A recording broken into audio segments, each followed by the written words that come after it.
안녕하셨어요? 네, 함께 기도드리겠습니다. 아버지 하나님 감사합니다.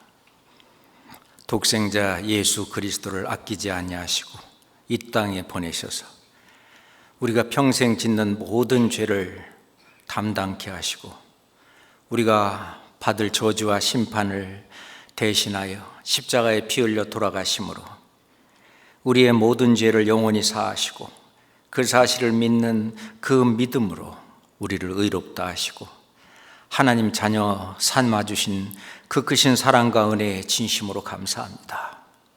천성에 이르는 그날까지 주님이 역사하시는 주님의 몸된 교회 안에서 또 저희를 보호하시고 양육하시고 또 주의 일을 함께 할 수 있도록 주님께서 늘 말씀으로 또 성령의 능력으로 부어주심에 더욱 감사합니다.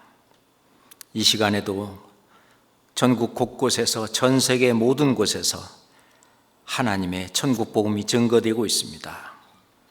지금 중강당에서도 증거되고 있는 이 복음의 말씀에 새로 말씀 앞에 나온 새로운 영혼들 그 마음문을 활짝 열어주시고 말씀을 증거하는 우리 목사님의 입술에도 성령의 능력을 더욱 풍성히 부어 주시옵소서.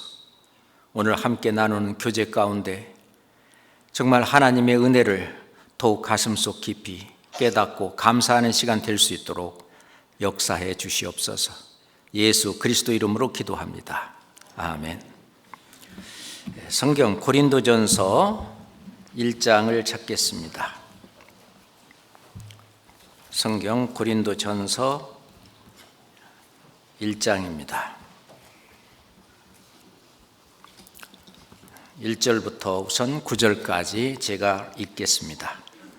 하나님의 뜻을 따라 그리스도 예수의 사도로 부르심을 입은 바울과 및 형제 소스데네는 고린도에 있는 하나님의 교회 곧 그리스도 예수 안에서 거룩하여지고 성도라 부르심을 입은 자들과 또 각처에서 우리의 주 곧 저희와 우리의 주 되신 예수 그리스도의 이름을 부르는 모든 자들에게 하나님 우리 아버지와 주 예수 그리스도로 조차 은혜와 평강이 있기를 원하노라. 그리스도 예수 안에서 너희에게 주신 하나님의 은혜를 인하여 내가 너희를 위하여 항상 하나님께 감사하노니 이는 너희가 그의 안에서 모든 일 곧 모든 구변과 모든 지식의 풍족함으로 그리스도의 증거가 너희 중에 견고케 되어 너희가 모든 은사에 부족함이 없이 우리 주 예수 그리스도의 나타나심을 기다림이니라. 주께서 너희를 우리 주 예수 그리스도의 날에 책망할 것이 없는 자로 끝까지 견고케 하시리라. 너희를 불러 그의 아들 예수 그리스도 우리 주로 더불어 교제케 하시는 하나님은 미쁘시도다.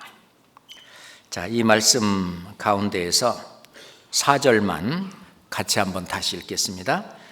그리스도 예수 안에서 너희에게 주신 하나님의 은혜를 인하여 내가 너희를 위하여 항상 하나님께 감사하노니. 이 고린도 교회는 사도 바울이 2차 전도 여행 때에 세워졌습니다. 그리고 이 고린도 전서는 3차 전도 여행을 할 때 에베소에서 고린도 교회 안에 여러 문제들이 있었고 그 문제들을 해결하기 위해서 이 편지를 보냈던 겁니다. 그 편지의 이제 시작이 바울과 및 형제 소스데네는 함께 이 편지를 쓸 때 같이 있었던 것 같습니다. 이 소스데네는 예전에 바울이 재판 자리에 끌려갔을 때 그때 회당장으로 있었는데 그때 그 갈리오가 나는 너희들 무슨 율법의 문제라든지 종교적인 문제는 개의하지 않겠다.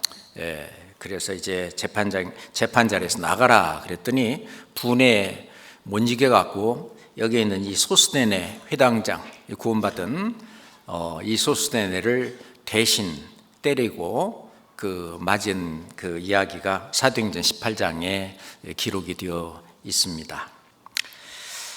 이 고린도 전서 안에는 참 우리가 배워야 될 많은 교훈들이 있는데, 오늘은 특별히 그리스도 예수 안에서 너희에게 주신 하나님의 은혜, 하나님이 주신 은혜들이 무언가 하는 걸 생각해 보고자 합니다.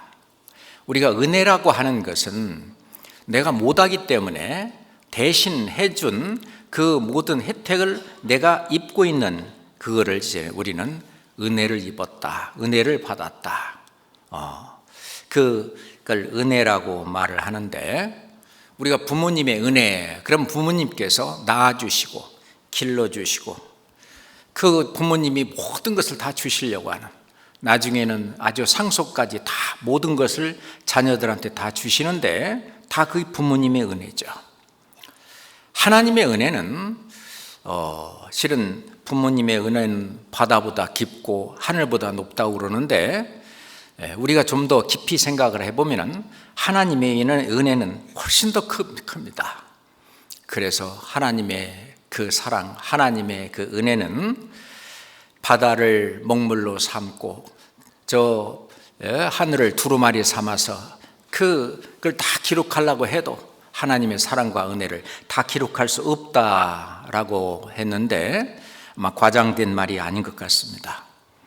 하나님의 은혜는 지으시고, 그리고 하나님의 자녀로 삼아주시고, 그리고 천승에 이르는 그날까지도 함께 하시고, 결국은 천국을 상속해 주시기까지.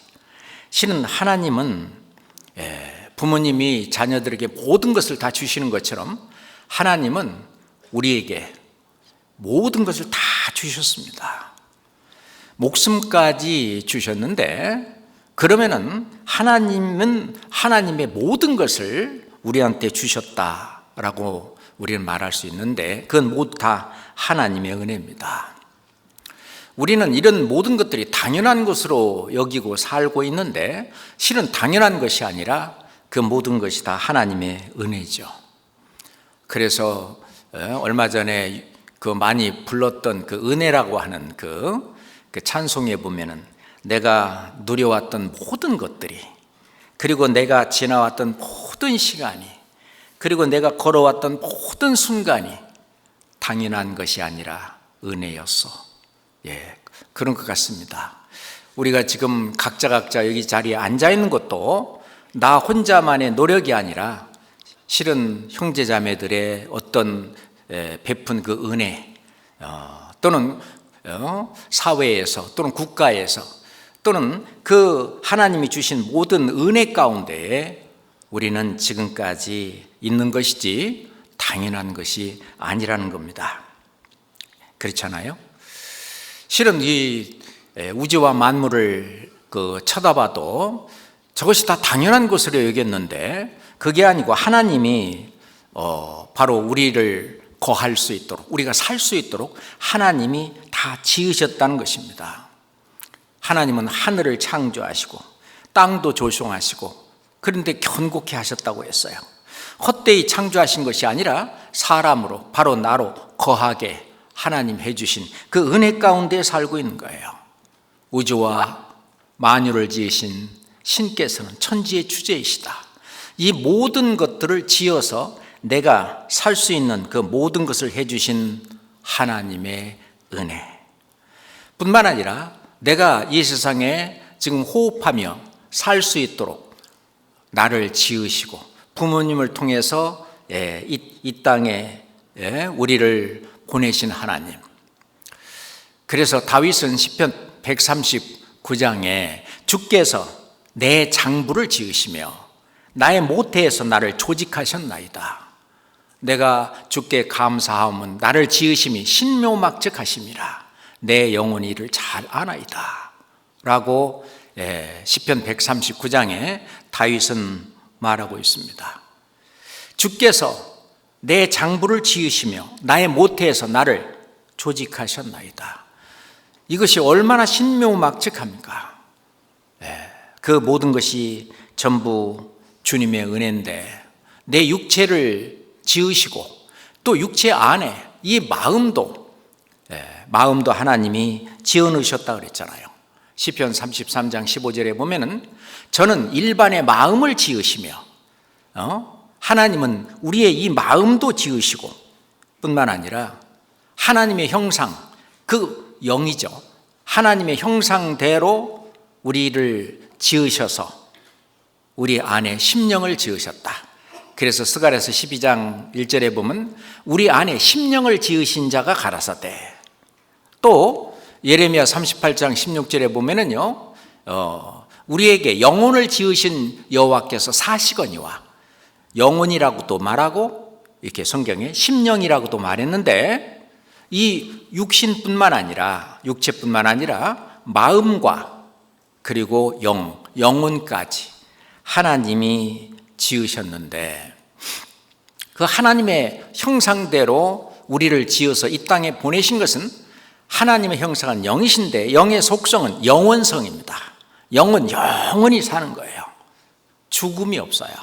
그래서 구원받지 못한 사람도 실은 영원히 삽니다. 문제는 어디서 영원히 사는가 하는 것이 문제죠. 사람은 영원히 살도록 지음을 받았습니다. 우리가 영원히 살도록 지음을 받은 영이 내 안에 있는 거죠. 그래서 하나님께서는 우리 같은 사람들에게, 만민에게 생명과 호흡과 만물을 친히 주시는 자이십니다. 만민에게 생명을 주시고 그리고 이 호흡도 주시고 그리고 만물을, 우리가 살아갈 수 있는 모든 것들을 전부 하나님께서 준비하셔서 주시는 하나님의 은혜, 이거는 당연한 것이 아니라 하나님의 바로 은혜입니다.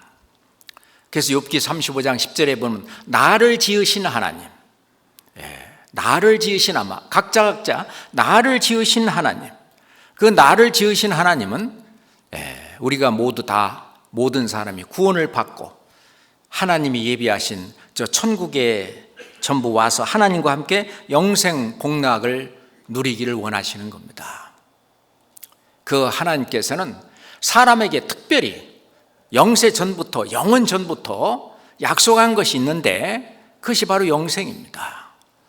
요한일서 2장 25절에도 보면은요, 하나님께서 우리에게 약속하신 그 약속이 이것이니 곧 영원한 생명이니라.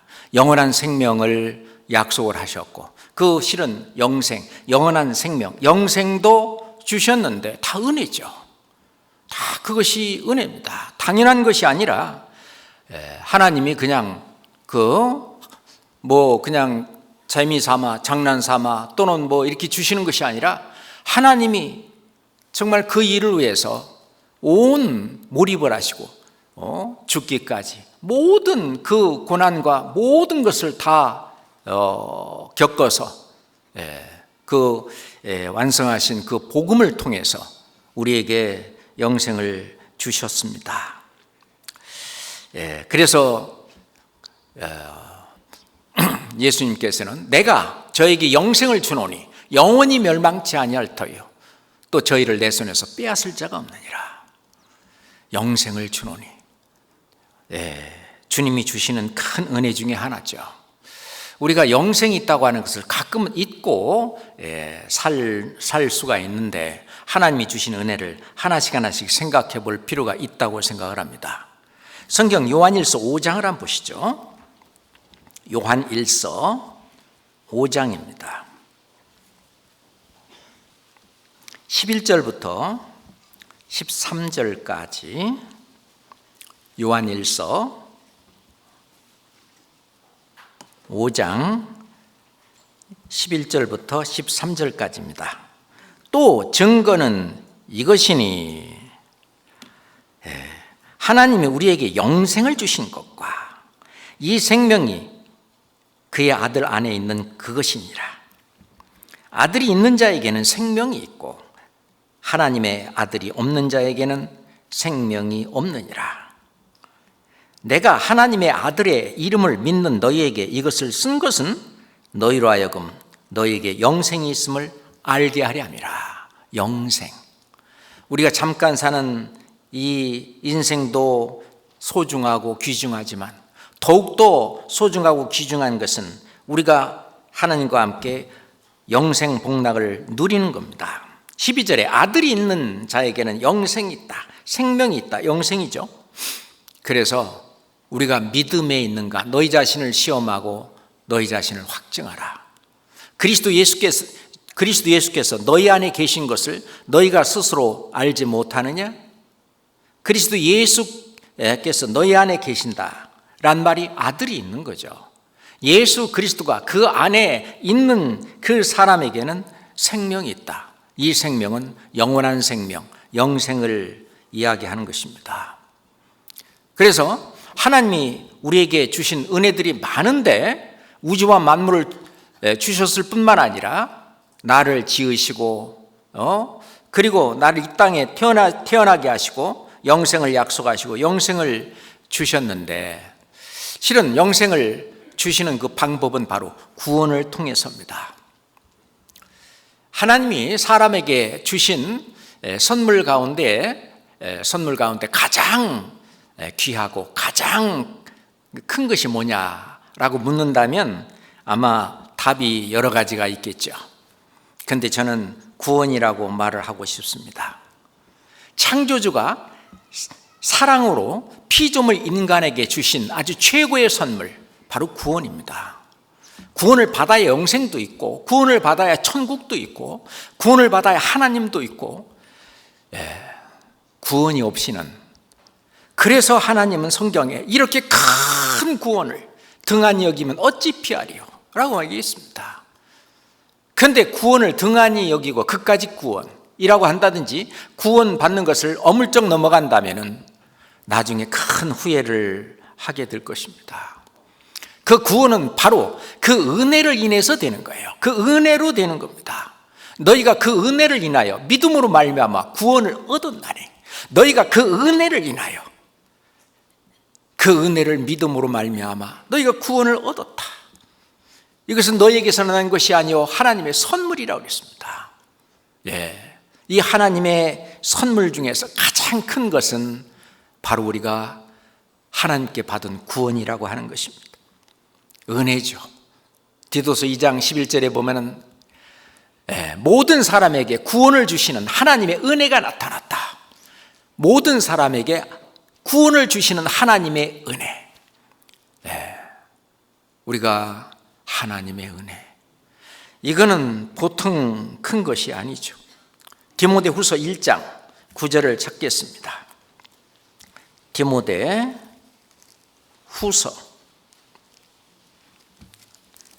1장 9절입니다. 함께 읽겠습니다. 하나님이 우리를 구원하사 거룩하신 부르심으로 부르심은 우리의 행위대로 하심이 아니요 오직 자기의 뜻과 영원한 때 전부터 그리스도 예수 안에서 우리에게 주신 은혜대로 하심이라. 은혜입니다. 하나님이 우리를 구원하사 거룩하신 부르심으로 부르심은 우리의 행위대로 하심이 아니요 뭘로? 오직 자기 뜻과 영원한 때 전부터 그리스도 예수 안에 우리에게 주신 은혜대로 하심이라. 은혜입니다. 하나님이 우리를 구원하신 그 은혜, 그 구원받은 사람에게는 하나님이 또 상속으로 주시는 것이 바로 하나님의 나라입니다. 천국이죠. 이 세상의 우주과학자도 이 우주가 무한한지 유한한지, 끝이 있는지 없는지 알지 못한다고 합니다. 자, 그런다면 우주가 클까요? 천국이 클까요? 천국이 훨씬 크겠죠? 당연하게. 이 엄청난 이 천국, 그러면 천국의 어느 곳이 내 집일까요? 우스갯소리로 집사님 집은 오두막집이고 장로님 집은 기와집이고 누구 집은 뭐고, 실은 우리 몸이 신령한 몸으로 변화돼서 올라가게 되면 우리 지금 현재 이런 육신의 몸이 아니잖아요. 부활하신 예수님 같은 신령한 몸은 아마 우리가 상상할 수 없는 그런, 그래서 제 생각은 그래요. 이 천국 전체가, 구원받은 사람 모두가 다 천국 전체가 바로 내 것. 그래서 마음이 가난한 자는 복이 있나니 천국이 저희 것이며 라고 말을 하셨습니다.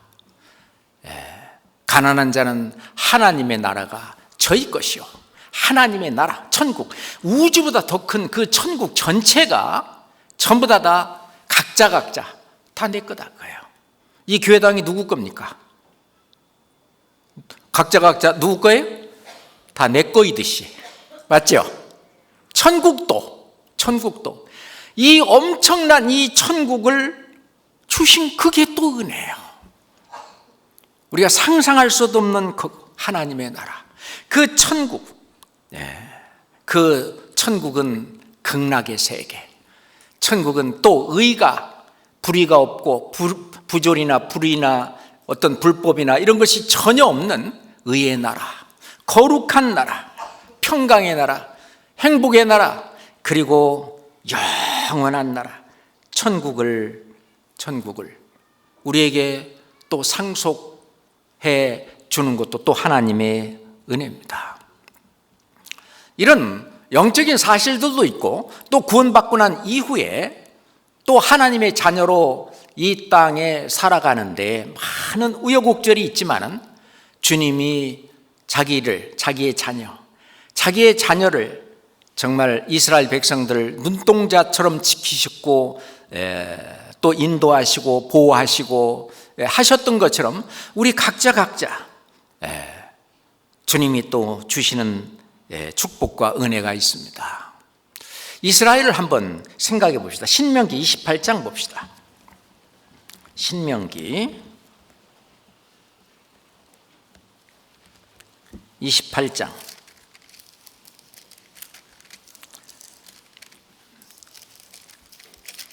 1절부터 보겠습니다. 신명기 28장 1절부터 6절까지 같이 읽겠습니다. 내가 내 하나님 여호와의 말씀을 삼가 듣고 내가 오늘날 네게 명하는 그 모든 명령을 지켜 행하면 네 하나님 여호와께서 너를 세계 모든 민족 위에 뛰어나게 하실 것이라. 내가 네 하나님 여호와의 말씀을 순종하면 이 모든 복이 네게 임하며 네게 미치리니 성읍에서도 복을 받고 들에서도 복을 받을 것이며 네 몸의 소생과 네 토지의 소산과 네 짐승의 새끼와 우양의 새끼가 복을 받을 것이며 네 광주리와 떡반죽 그릇이 복을 받을 것이며 네가 들어와도 복을 받고 나가도 복을 받을 것이니라. 이건 이스라엘 백성들이 육신적으로 하나님의 말씀에 순종하게 되면 실제로 이 세상에서 육신적으로 이런 축복을 받을 것을 이야기하고 있습니다. 그리고 우리 구원받은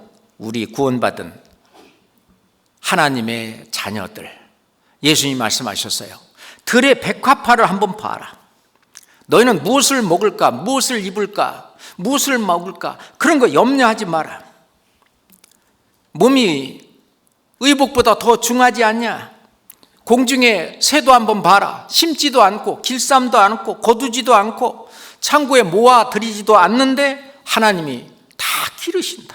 하물며 너희일까 보냐? 너희는 저런 것보다 더 귀하지 아니하냐? 하나님이 가장 존귀하게 여기는 하나님의 자녀.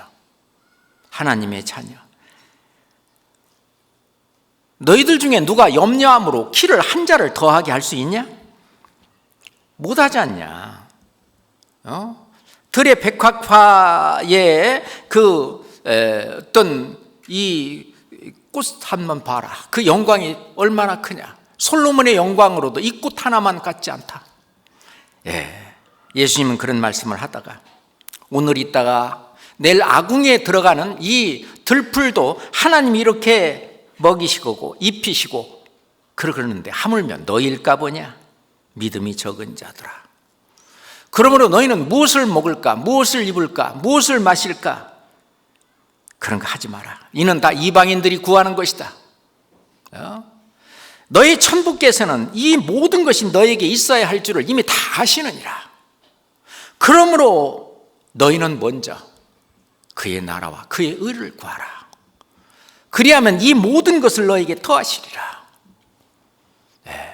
이제 구원받았으면 이 주님의 그 가족 안에 딱 들어오면 주님이 다 지키시고 다 입히시고 다 먹이시고 다 할 거니까 그런 걱정하지 말고 너희는 먼저 그의 나라와 하나님 나라가 점점 확장되어 가는 것이 복음을 전해야만 됩니다. 그러니까 복음을 전하는, 밖으로는 복음을 전하는 일을 하고 그의 나라와 그의 의를 구하라. 하나님의 그 의, 거룩한 신앙생활, 그리고 형제자매들과의 그 예수님이 말씀하신 것처럼 내가 너희를 사랑한 것 같이 너희도 서로 사랑하라. 용서하고 섬기고 그 사랑을 실천하면서 그 의를 구해서 점점 예수님을 닮아가는 그런 삶을 한번 살아봐라. 그리하면 이 모든 것, 이방인들이 구하는 그 모든 것을 너에게 다 더하시리라. 그러니까 내일 일은 염려하지 마라. 내일 일을 위해서 염려하지 마라. 내일 일은 내일이 염려할 것이요. 한낱 괴로움은 그날이 족하니라 말씀하셨는데, 내일 일은 내일 염려하라. 그래서 내일 가면 염려하라는 줄 알았어요, 처음에 저는. 근데 이 원어를 보고 영어 성경을 보니까 내일이 내일을 염려하래요. 너는 하지 말고. 내일이 가면은 내일이 또 오늘이 되잖아요. 실은 내일은 없어요. 오늘만 있습니다. 내일로 가보면 또 오늘 돼버렸어요. 그러니까 오늘 살아가는 이 가운데 먼저 그의 나라와 그의 의를 구하라. 즉 하나님 말씀에 순종해서 복음들 전하면서 이 살게 되면 그 나머지는 복음에 순종하고 하나님 말씀대로 사는 사람이 이 세상에서도 그냥 농땡이 피고 그렇게 일도 안 하고 그렇게 살겠어요? 성경에 그런 말씀이 어디 있어요? 이 하나님 말씀에 순종해서 살게 되면은 하나님이 도와주시고 그러면은 모든 것을 다 잘하게 해주신다는 겁니다. 실은 그렇게 지금까지 살고 있잖아요, 저희들 각자가 산 정의라고 생각합니다. 성경 고린도후서 9장 8절 보겠습니다. 고린도후서 9장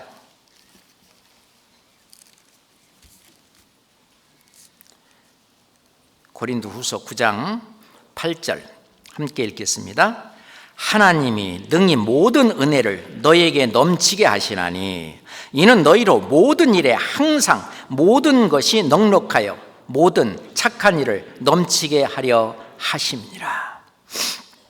하나님이 능히 모든 은혜를 너에게 넘치게 하시나니, 우리에게 구원을 주시는 은혜뿐만 아니라 이 생활 가운데 하나하나 계속 모든 일에 하나님이 간섭하시고 도와주시고 하나님이 함께 하시는 그 모든 은혜인데, 하나님이 능히 모든 은혜, 물질적인 축복은 말할 것도 없고 우리의 마음의 어떤 평강과 그 모든 그 은혜를 너에게 넘치게 하시나니 이는 너희로 모든 일에 항상 모든 것이 넉넉하여 모든 착한 일을 넘치게 하려 하십니다.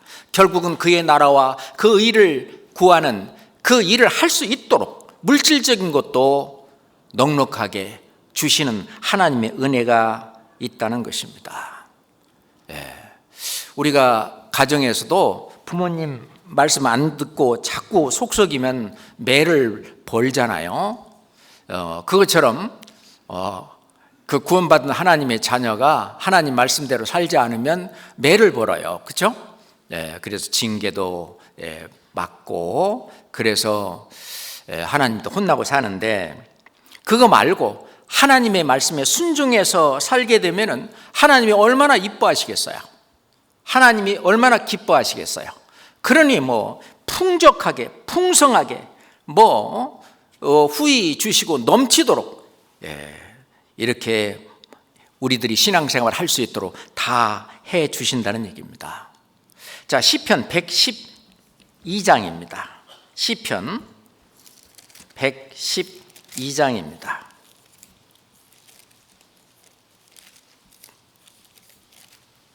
시편 112장입니다. 1절부터 3절까지, 시편 112장 1절부터 3절까지. 할렐루야. 여호와를 경외하며 그 계명을 크게 즐거워하는 자는 복이 있도다. 그 후손이 땅에서 강사하며 정직자의 후대가 복이 있으리로다. 부요와 재물이 그 집에 있으며 그 의가 영원히 있으리로다. 여호와를 경외하며 그 계명을 크게 즐거워하는 자는 복이 있도다. 하나님을 경외하고 하나님 말씀을 순종하고, 다시 말해서 속썩이는 그런 자녀가 아니라 정말 기특한 자녀, 하나님 보실 때에 하나님 말씀에 순종하고 정말 그 열심히 사는 그러한 자녀, 그 후손이 땅에서 아주 강성하다고 그랬어요. 뿐만 아니라 정직자의 후대가 복이 있다. 부요와 재물이 그 집에 있다. 하나님이 주시는 또 물질적인 축복과 은혜가 있다는 겁니다. 잠언 22장 4절에는 겸손과 여호와를 경외함의 보응은 재물과 영광과 생명이니라. 하나님 말씀하시기를 겸손과 여호와를 경외하는 것의 보응이 뭐냐? 하나님이 재물도 주시고 그리고 영광도 주시고 생명도 주신다는 것입니다. 전도서 5장 19절에 보면 하나님께서 재물과 부요를 주사 능히 누리게 하셨다. 하나님은 구원받은 이 자기 자녀가 이 세상에서 정말 신앙생활 하는데 부족함이 없도록. 근데 하나님 왜 나한테는 뭐 그렇게 막 수조 원의 그런 재산도 안 주고 겨우 뭐 이렇게 먹고 간당간당 살게만 줍니까? 누가 그러더라고요. 더 주면 신앙생활 실패할까 봐. 그것이 가장 적당하니까 하나님이 그 가장 적당하게 주신다는, 가만히 생각해 보면 옳은 말인 것 같아요. 그래서 하여튼 신앙생활 하는데 부족함이 없도록, 그게 넉넉한 것이 아닌가라고 생각을 합니다. 그렇죠? 하나님이 알아서 다 주십니다. 뿐만 아니라 하나님은 우리를 천성에 이르는 그날까지 인도하시고 보호하시고 그리고 돌보고 지켜주십니다. 그래서 신명기 32장에 보면 이스라엘 백성들을 지켜주실 것을 자기 눈동자같이 지켜주셨다고 그랬어요. 정말 이 눈동자를 지키는 것을 보면요, 무의식적으로 뭐가 이렇게 탁 날라오면은 무의식적으로 그냥 이게 닫아지잖아요. 몸을 하나님이 그렇게 보호하게 만들어 놓은 것처럼 하나님이 우리를 그렇게 이스라엘 백성뿐만 아니라 하나님의 자녀를 그렇게 지키신다는 것을 우리는 압니다. 성경 느헤미야 9장 한번 보겠습니다. 느헤미야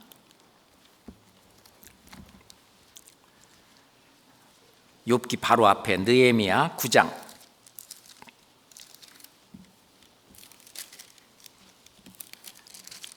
느헤미야 9장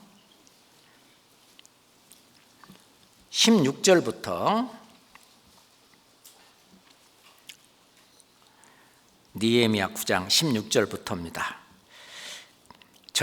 저희와 우리 열조가 교만히 하고 목을 굳게 하여 주의 명령을 듣지 아니하고 거역하며 주께서 저희 가운데 행하신 기사를 생각지 아니하고 목을 굳게 하여 패역하여 스스로 한 두목을 세우고 종되었던 땅으로 돌아가고자 하였사오나 오직 주는 사유하시는 하나님이시라. 용서하시는 하나님이십니다.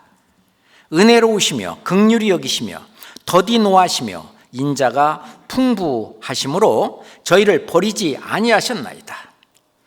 또 저희가 송아지를 부어 만들고 이르기를 이는 곧 너희를 위하여 애굽에서 나오게 하신 하나님이라 하여 크게 설만하게 하였사오나 주께서는 연하여 긍휼을 베푸사 저희를 광야에 버리지 아니하시고 낮에는 구름 기둥으로 길을 인도하시며 밤에는 불 기둥으로 그 행할 길을 비치사 떠나게 아니하셨사오며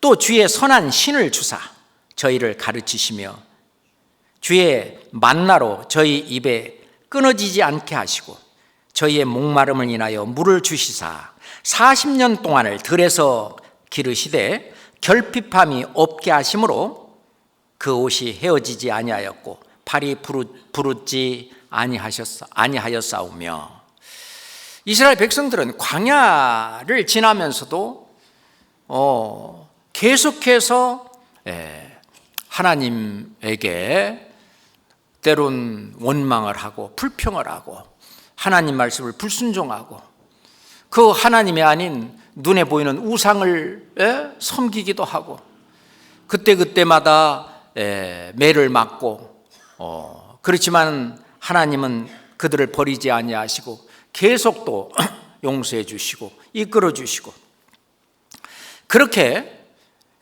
광야를 지나 가나안 땅으로 갈 때까지 하나님은 안고 갔다고 그랬습니다. 안고.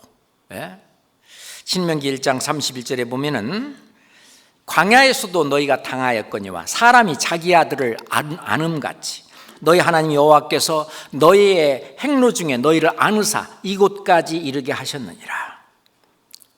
안고 이스라엘 백성들을 눈동자 같이 지키시며 결국은 약속하신 가나안 땅으로 이끌어 가셨습니다. 구원받은 이후로 천성에 이르는 그날까지 하나님이 우리를 지켜주시고 그리고 인도하시는 그 모든 것은 당연한 것이 아닙니다. 하나님의 은혜입니다. 사람들은 자기 자신의 인생을 자기 자신의 능력과 또는 자기의 지식으로 어떤 자기의 노력으로만 살아간다고 생각합니다. 그렇기 때문에 어떤 때는 하나님이 나한테 해준 게 뭐 있어요? 응? 그렇게 불평하고 원망할 수도 있을 수도 있겠죠. 그거는 철없는 아이가 엄마 아빠가 나한테 해준 게 뭐 있어? 그런 거나 아마 마찬가지일 거라고 생각을 합니다. 저희 집에 있는 수족관의 물고기는요 저절로 하늘에서 아침마다 먹이가 떨어지는 줄 알아요. 글쎄요, 그 물고기가 은혜를 알까요? 우리가 혹시 그러지는 않을까? 정말 하나님의 은혜가 얼마나 많은지. 이스라엘을 지키시는 하나님은 졸지도 않는다고 그랬어요. 졸지도 않고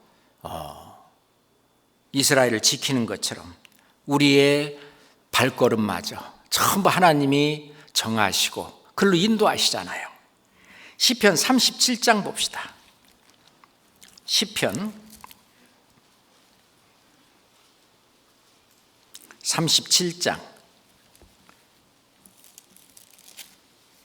23절 24절입니다. 함께 읽을까요? 여호와께서 사람의 걸음을 정하시고 그 길을 기뻐하시나니 저는 넘어지나 아주 엎드러지지 아니함은 여호와께서 손으로 붙드심이로다. 다윗은 이것을 깨달았습니다. 만약에 하나님께서 다윗을 이렇게 걸음을 지키시고 인도하시고 보호하지 않았으면은 아마 다윗은 아마 그렇게 되지 못했을 겁니다. 그것을 깨달은 이 다윗은 여호와께서 사람의 걸음을 정하시고, 이 사람은 어떤 사람이겠어요? 구원받지 않은 사람은 그냥 두잖아요. 구원받은 하나님의 자녀의 그 걸음을 정하시고 그 길로 가는 것을 기뻐하셔요. 어떤 사람이 이제 길을 물었습니다. 그럼 길을 가르쳐 주는데 자, 여기서 쭉 가가지고 저기 간판 어디 있는 데서 이렇게 오른쪽으로 꺾어 가시고 이렇게 하면은 어떤 분은 글로 가는 거 이렇게 지켜보잖아요. 근데 딴 데로 가려고 그러면 아니요 좀 더 가요 뭐 이렇게. 그러니까 여호와께서는 사람의 걸음을 정하시고 그 길대로 가는 걸 기뻐하신다. 그것은 의의 길이죠. 때로는 우리가 그 길을 갈 때에 넘어지기도 하고 엎드려지기도 하지만 우리가 아주 엎드려지지 않는 것은 여호와께서 붙드십니다. 그래서 우리가 지금까지 오는 겁니다. 잠언에 보면은 사람이 마음으로 자기 길을 계획할지라도 그 걸음을 인도하시는 자는 여호와시니라. 정말 우리가 한 걸음 한 걸음 우리가 인생길을 걸어가는데 나의 그 걸음을 인도하시는 분은 바로 하나님이다.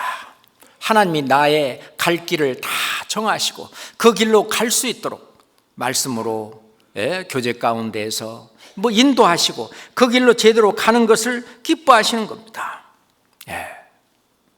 예레미야 10장 23절에 보면은 여호와여 내가 알거니와 인생의 길이 자기에게 있지 아니하니 걸음을 지도함이 걷는 자에게 있지 아니하니리다. 우리가 이것을 인정하고 너는 범사의 그를 인정하라. 그러면은 주님께서 다 그걸 해주십니다. 결국은 하나님이 우리를 이렇게 이끌어 가시는 것은 결국은 하나님 앞으로 인도하시려고 하는 것입니다. 예수님도 십자가에서 죽으셔서 이 의로우신 분이 이 불의한 우리를 이 죄인을 대신해서 죽으신 그 이유는 이는 우리를 하나님 앞으로 인도하려 하십니다. 하나님 앞으로 인도하려 하십니다. 하나님 나라에 들어갈 때까지 인도하기 위해서입니다. 자, 시편 48장 봅시다. 시편 찾아놨으니까 시편 48장 14절입니다. 시편 48장 14절입니다. 함께 읽을까요? 이 하나님은 영영이 우리 하나님이시니 우리를 죽을 때까지 인도하시리로다. 우리가 하나님을 만날 때까지 계속해서 인도해 주십니다.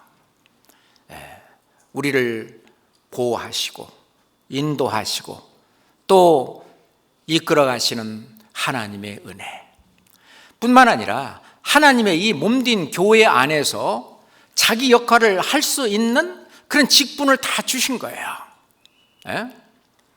우리가 이 발가락이 냄새 난다고 손이 너 저리 가 그렇게 하면 안 되잖아요. 이 발이 있기 때문에 우리가 여기까지 왔고 또 발이 있으니까 어떤 손이 뭐 할 수 있는 데까지도 갈 수 있는 거고 그렇잖아요.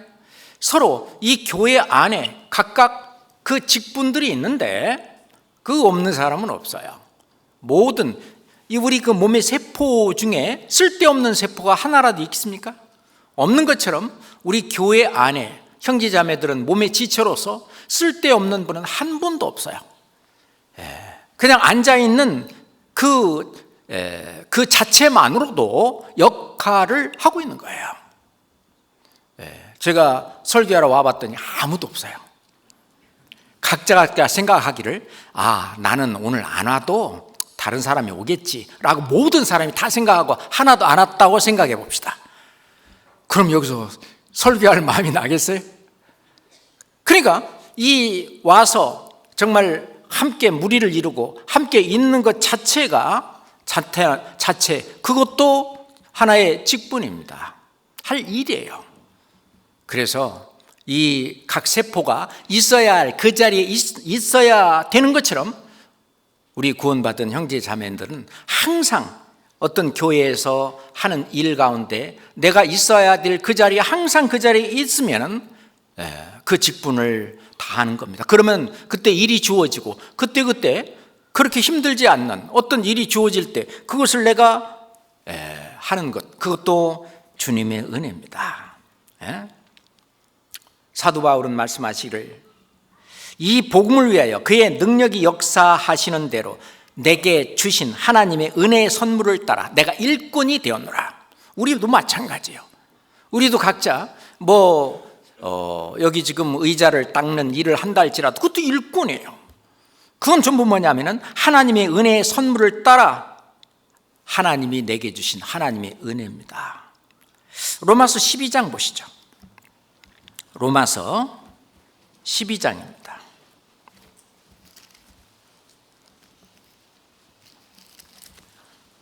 로마서 12장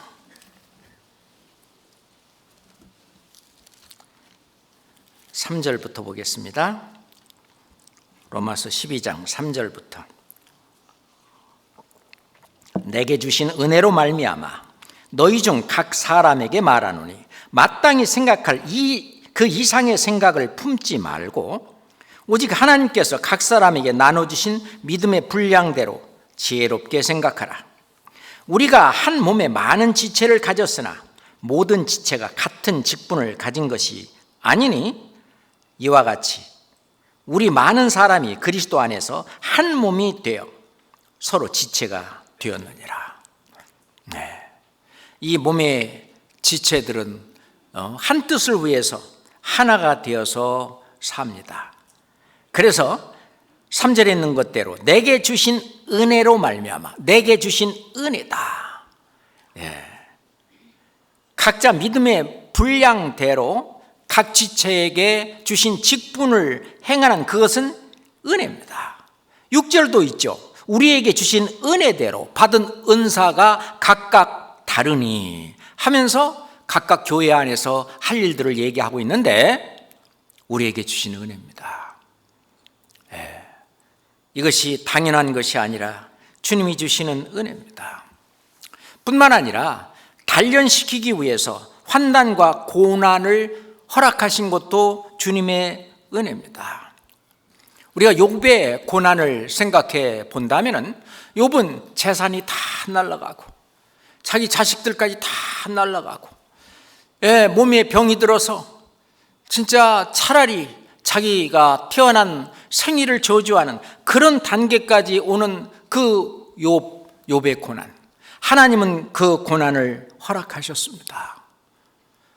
한나는 아이를 못 가져가지고 그 분인나가 계속 옆에서 약 올리고 조롱하고 격동시키고 했지만은 결국 그 어떤 그 고난과 그 모든 것을 단련을 받고 난 다음에 하나님이 은혜를 주셔서 그래서 한나에게 사무엘이라고 하는 아주 큰 선지자를 주셨습니다. 욥에게도 그 이후에 또 그 이상의 어떤 하나님이 은혜를 베풀어 주셨습니다. 그렇잖아요? 실은 이런 고난과 시련 이런 것은 이 세상에 어떤 재물이나 금보다 더 귀하다고 그랬어요. 베드로전서 1장 7절 보겠습니다. 베드로전서 1장 7절입니다. 같이 읽을까요? 너의 믿음의 시련이 불로 연단하여도 없어질 금보다 더 귀하여 예수 그리스도에 나타내실 때 칭찬과 영광과 존귀를 얻게 하려 함이라. 너의 믿음의 시련이 불로 연단하여도 없어질 금보다 더 귀하다. 그래서 예수 그리스도 나타내실 때 칭찬과 영광과 존귀를 얻게 하려 함이라. 우리에게 이런 은혜도 허락하셨습니다. 어떤 자매님은 왜 나한테 이런 고통과 또는 고난과 시련을 주시는지 모르겠다고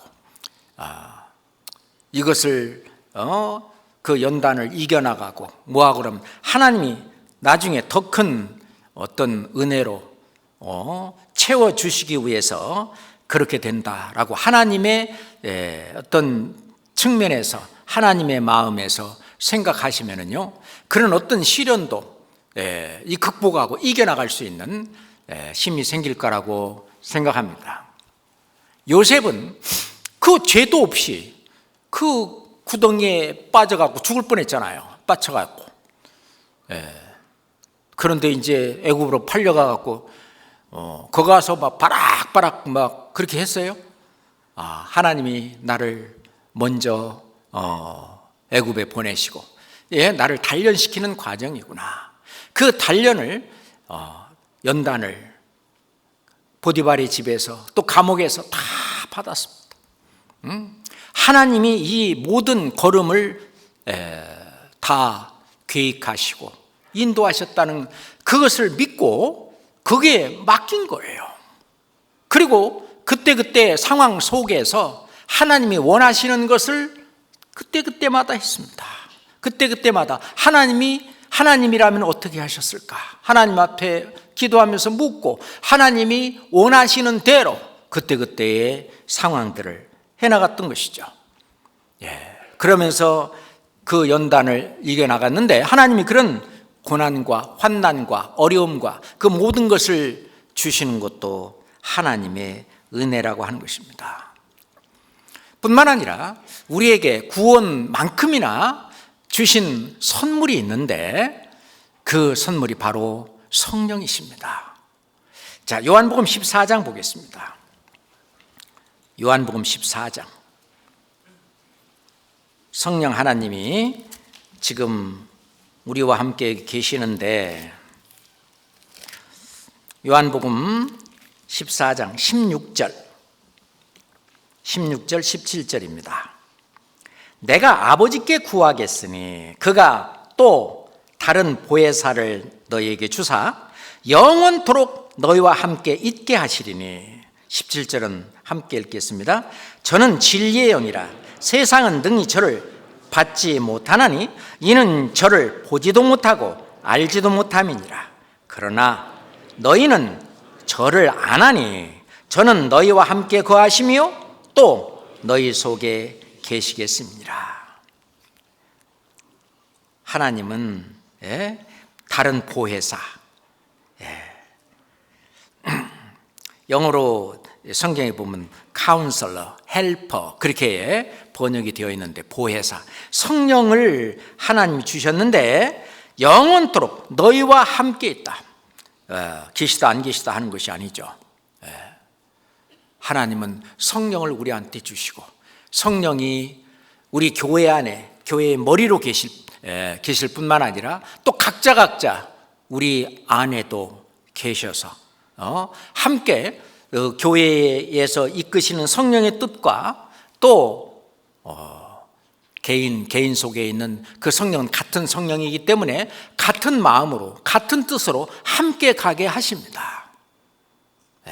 그 성령은 영원하신 성령, 그리스도의 영, 하나님의 영, 예수의 영, 진리의 영, 성결의 영, 그 영이 우리와 함께 선물로 하나님이 우리를 돕는 헬퍼, 보혜사로 또 주셨다고 하는 것이 하나님의 큰 은혜시죠. 뿐만 아니라 우리에게 사랑할 수 있는 힘을 넣으셨어요. 그래서 로마서 5장 5절에 보면 우리에게 주신 성령으로 말미암아 하나님의 사랑이 우리 마음에 부은 바 되었다. 하나님의 사랑이 마음에 부은 바 되었고 이 하나님의 사랑으로 밖으로 형제자매들을 사랑할 수 있도록 또 더 나아가서 구원받지 못한 그 사람들을 불쌍히 여기고 그들에게 전도할 수 있도록 이 사랑도 부어주셨습니다. 그러니 우리가 이걸 막지 말고 이 성령의 불길을 끄지 마라 그랬어요. 성령을 소멸치 마라. 성령의 불길을 끄지 말고 성령이 불타오르는 대로 그냥 나 자신을 그냥 드리는 거예요. 베드로전서 1장 22절 봅시다. 베드로전서 1장, 베드로전서 1장 22절입니다.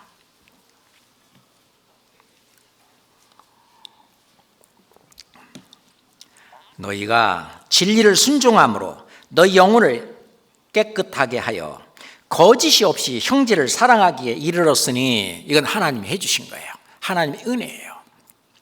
이 은혜를 받았으면 이제 마음으로 뜨겁게 피차 사랑하라. 사랑이 불릴 듯 일어나올 텐데 그걸 막지 말고 그 사랑을 실천을 하라는 얘기입니다. 그러잖아요. 사랑, 그것도 하나님이 주신 은혜입니다.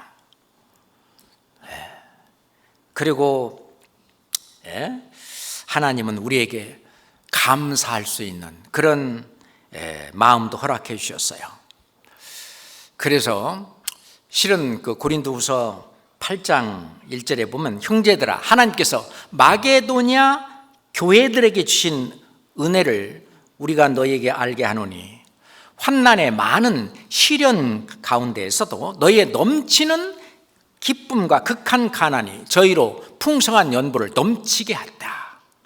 그러니까 마게도냐 교회들에게 주신 은혜가 뭐냐면은, 은혜가 바로 극한 가난이 있지만은 그 넘치는 기쁨이 있기 때문에 자원하는 마음으로 풍성한 연보를 넘치도록 하게 하신 주님의, 하나님의 은혜가 있다는 거예요. 그 은혜를 주셨는데 그 은혜를 받아서 그 은혜를 누리는 겁니다. 그렇잖아요. 우리가 주님이 주신 은혜가 너무너무 많아요. 자, 마지막 말씀으로 고린도후서 4장 14절을 찾겠습니다. 고린도후서 4장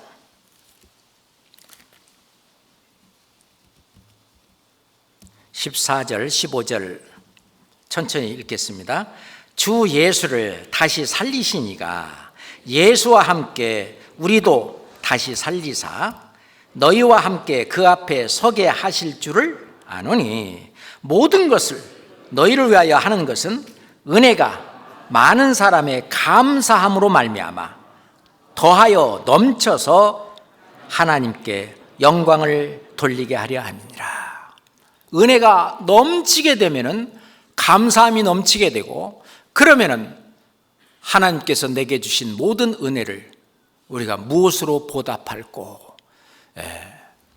다 갚지는 못하겠지만 그래도 우리가 할 수 있는 대로 보답할 수 있는 길을 또 하나님이 주셨습니다.